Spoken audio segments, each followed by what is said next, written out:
Have you ever wondered why you get in your own way? Like, why you seem to sabotage yourself? Well, today on The Explainer, we're going to dive deep into that exact question, and we're going to uncover a pretty radical new way to understand your own mind. You know that feeling, right? You set a goal, you make a solid plan, but then it's like some other part of you grabs the steering wheel and just drives you in the complete opposite direction. It feels like self-sabotage, but what if it's something else entirely? All right, so let's dig into this with a classic example of this inner tug of war. And I have a feeling this one is going to feel pretty familiar to a lot of us. So meet Sandy. Now from the outside, her behavior makes zero sense. She knows this video project is the most important thing for her career right now. But she finds herself cleaning the house, running errands, basically doing anything but the project. It's classic procrastination. But the real question is, why? And this is where it gets really interesting, because here's what's actually going on under the hood. Sandy isn't just one lazy person.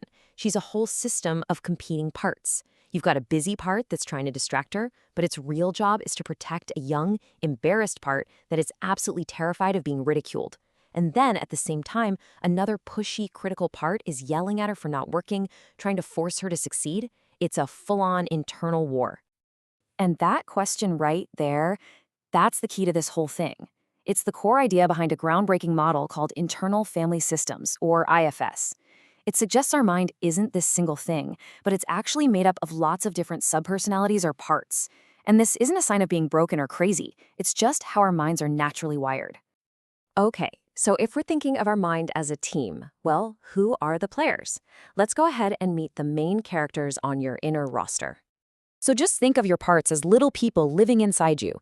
Each one has its own unique beliefs, its own feelings, its own memories. You know, the part of you that really wants that slice of cake is a totally different player from the part that's like, nope, we're eating healthy this week. The part that's super confident in a big meeting is different from the part that feels really shy at a party. Now, these parts, they generally fall into two main groups. First up, you've got your protectors. Think of them as the managers and, honestly, the security guards of your inner world. Their whole job is to protect you from pain. And then you have the exiles. These are the young, vulnerable parts that are holding onto painful memories. And the protectors work around the clock to keep these exiles locked away, so you don't get totally overwhelmed by their pain.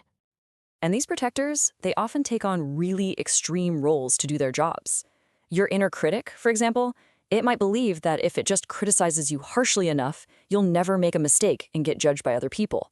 Or the people pleaser works overtime to make sure you're never ever abandoned. And here's the kicker. They all have a positive intent, even if their methods are, well, causing a whole lot of problems.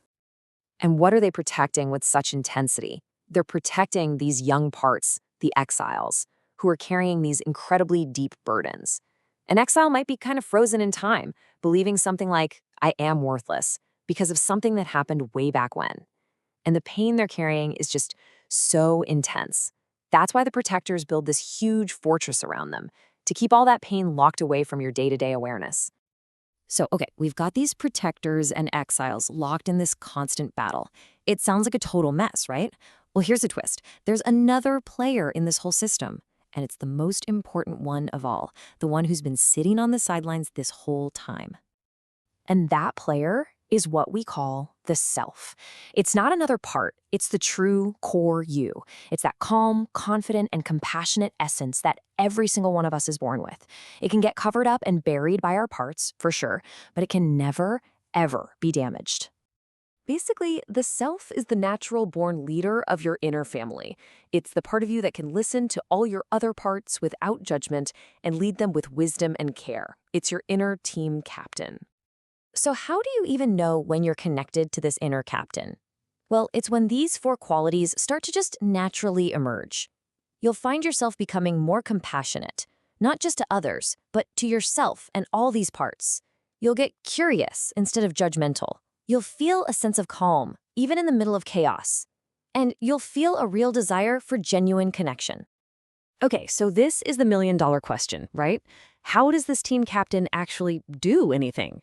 How does it heal the injured players, the exiles, and convince those super intense defenders to just relax? And the key here is that the goal is not to get rid of your inner critic or your procrastinator. It's about yourself building a trusting relationship with them, to understand their fears and to heal the pain they're working so hard to protect. Let me show you what I mean. Let's take a look at Bill's story. So Bill had this protector part that was intensely judgmental of other people. And this part was causing a ton of conflict in his life, at work, at home, everywhere.